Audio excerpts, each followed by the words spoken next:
Hello friends, welcome to my YouTube channel. गुम है किसी के प्यार में अपकमिंग एपिसोड की अपडेट आपके लिए लेकर आई हूँ।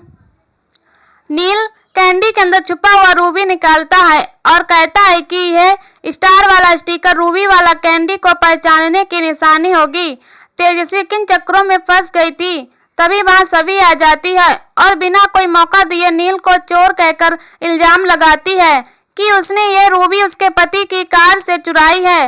नील थोड़ा हैरान होकर पूछता है, क्या आपको पहले से इन रूबी के बारे में पता था, इसलिए आप रजत की कार के पास गई थी? सभी साफ शब्दों में कहती है ये उसके पति की कार है और वह उसके साथ जो चाहे कर सकती है। वह कहती है उसे रूबी चाहिए, नील उसे फौरन लौटा दे। नील भी चुप नहीं रहता, वह बताता है कि उसे एक रूबी रजत के कार में और दूसरी रूबी तेजस्वी के बैग में मिली। अगर ये सारे रूबीज सभी के पति के होते तो एक रूबी तेजस्वी के पास कैसे आया? सभी कहती है ये तो आपकी पत्नी ही बता सकती है जो अब इस दुनिया में नहीं है। सभी साफ शब्दों में कहती है मुझे मेरी चीज चाहिए। नील ताना मारते हुए कहता है इसका मतलब यह है कि रजत की मौत पर आपके आंसू का आनना ये सब नाटक था, आपको तो सिर्फ ये महंगे रूबी पसंद थे। तभी गुस्सा हो जाती है और कहती है जुबान संभाल कर बात कीजिए, मुझ पर इतना घटिया इल्जाम लगाने की आपकी हिम्मत कैसे हुई? नील भी गुस्से में कहता है आपको मेरे पीछा करने की हिम्मत कैसे हुई? मैंने जब साथ मिलकर केस सुलझाने के लिए कहा तब आपने रिजेक्ट कर दिया। सभी उदास होकर कहती है मेरे ऊपर अभी क्या बीत रही है वह सिर्फ मैं ही जानती हूँ, लेकिन नील उस पर विश्वास नहीं करता। सभी का चेहरा उतरा हुआ होता है और वह कहती है रजत बहुत कर्ज में डूबा हुआ है, मुझे ये रूबीज उनके कर्ज चुकाने के लिए चाहिए। वह सोचती है कि मैं रिद्धि के किडनैपिंग के बारे में नहीं बता सकती। सभी नील से किडनैपिंग के बारे में नहीं बताती है और कैंडीज का पैकेट छीन लेती है। कैंडीज में रूबी ढूंढने लगती है। नील उसे रोकता है और कहता है रूबी सिर्फ उन्हीं कैंडीज में मिलते हैं जिन पर स्टार बना हुआ हो। तुरंत उन स्टार वाले कैंडीज को सभी ढूंढने लगती है। नील भी उसकी मदद करता है। सभी रूबीज लेकर जाने लगती है लेकिन नील उसे रोक देता है। इसी खींचातानी में एक रूबी जमीन पर गिरकर टूट जाती है। दोनों चौंकते हैं और सभी उन्हें समझ में आता है ये रूबीज नकली हैं क्योंकि असली रूबी इतनी आसानी से नहीं टूटते। सभी चिंता में पड़ जाती है और टाइम देखती है। वह सोचती है कि अब सिर्फ 24 घंटे बचे हैं, ऐसे ही चलता रहा तो सारी वक्त खत्म हो जाएगा, मैं कुछ नहीं कर पाऊंगी, मैं रिद्धि को कैसे बचाऊंगी? सभी को चक्कर आने लगता है। नील पूछता है क्या आप ठीक हो? सभी उसे रोक देती है। नील कहता है रजत और तेजस्वी का इस रूबी वाले मामले में कोई ना कोई कनेक्शन जरूर है। ऐसा भी हो सकता है कि इन रूबी की वजह से ही दोनों का मर्डर किया गया हो। नील सभी से अनुरोध करता है हमारी मंजिल एक ही है तो हम साथ में मिलकर काम करते हैं, लेकिन सभी दुखी आवाज में मना कर देती है और वहां से चली जाती है। नील खुद से सवाल करता है कि जब सभी को पता है कि मैं उसकी मदद कर सकता हूँ फिर वह मना क्यों कर रही है? क्या सभी मुझे से कुछ छुपा रही है? कहीं रजत और तेजस्वी के मौत से जुड़ा कोई बड़ा सबूत सभी के हाथ तो नहीं लग गया है? दूसरी तरफ सभी जैसे ही घर लौटती है सिक्योरिटी गार्ड उसे एक लिफाफा देता है। लिफाफा खोलते ही सभी की सांसें थम जाती हैं। उसमें रिद्धि का ब्रेसलेट होता है और एक खून का दाग होता है। उसमें एक नोट होता है जिसमें धमकी दी गई होती है अगर वह रिद्धि को वापस चाहती हो तो नेकलेस लेकर आए। सभी एक पल के लिए डर जाती है लेकिन फिर नोट को सूंघकर समझ जाती है कि यह खून नकली है। दूसरी तरफ रिद्धि किडनैपर से गिड़गिड़ा कर कह रही होती है प्लीज मेरा ब्रेसलेट मुझे लौटा दो और मुझे छोड़ दो। गुंडा कहता है चुपचाप खाना खा ले, अभी तो सिर्फ ब्रेसलेट भेजा है वरना तेरी भाभी को तेरा हाथ काट कर भेज देंगे।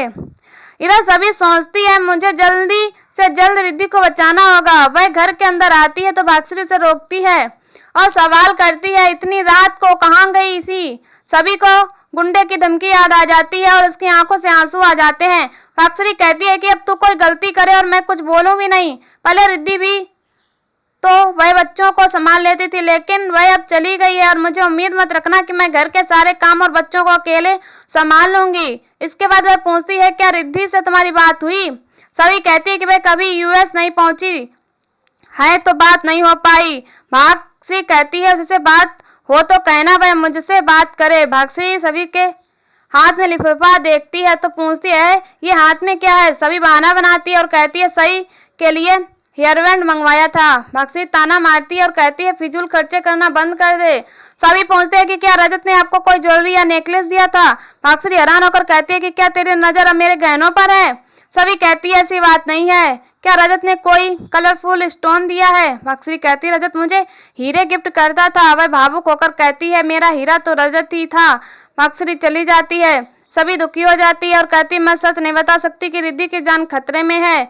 वक्त बीत रहा है और मुझे नेकलेस भी नहीं मिल रहा है।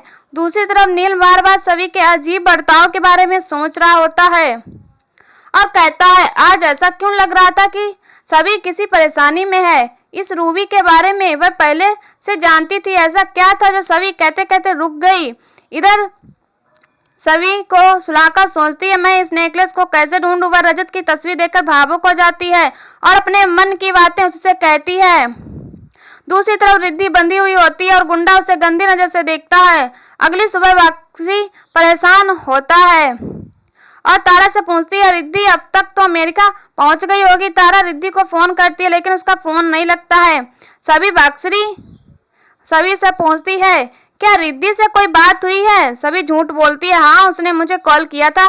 तारा कहती है अब उसका फोन क्यों नहीं लग रहा है। सभी कहते हैं कि रिद्धि का फोन खो गया है, घबराने की जरूरत नहीं है, भाई यूएस पहुंच गई है। भाग्यश्री रिद्धि के लिए परेशान हो जाती है तो तारा उसे संभालती है।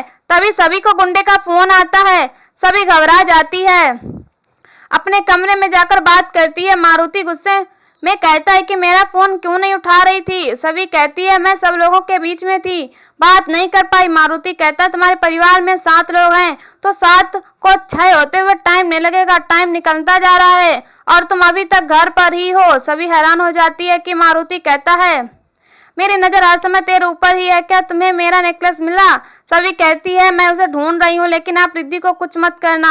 मारुति कहती है मुझे ऐसा लगता है तेरे पति का चक्कर किसी और के साथ था, तुम चोर को पकड़ती रह गई और उसका दिल कोई और ले गया। मारुति धमकी देता है अगर समय पर नेकलेस नहीं मिला तो उसे रिद्धि की लाश मिलेगी। सभी डर जाती है और कहती है रिद्धि को कुछ मत करना। मारुति कहता है तेरे पास समय बहुत कम बचा है, तू अपनी पूरी जान लगा दो वरना रिद्धि की जान चली जाएगी। सभी घबरा जाती है और कहती है आप रिद्धि से मेरी बात करा दीजिए, लेकिन मारुति फोन काट देती है। सभी पीछे मुड़ती है तभी वह अनिकेत को देखती है और घबरा जाती है। इसके साथ एपिसोड खत्म हो जाता है। अगले एपिसोड में देखने को मिलेगा कि सभी की सैलरी नहीं आने से परिवार पर आर्थिक संकट छा जाता है। तभी सभी को रिद्धि का वीडियो मिलता है जिसमें वह बचाने की गुहार लगा रही होती है। तभी रजत से कहती मैं आपकी जगह नहीं ले सकती लेकिन आपकी जिम्मेदारियां जरूर पूरा करूंगी, चाहे मुझे मेरे वसूल और आदर्शों की कुर्बानी क्यों ना देनी पड़े। वह फोन पर किसी से कहती है मैं ये काम करने के लिए तैयार हूँ और यहीं पर एपिसोड खत्म हो जाता है। ऐसी वीडियो देखने के लिए हमारे चैनल को सब्सक्राइब करें एंड वीडियो को लाइक करें और हमें कमेंट में बताओ वीडियो कैसी लगी। तब तक के लिए बाय बाय।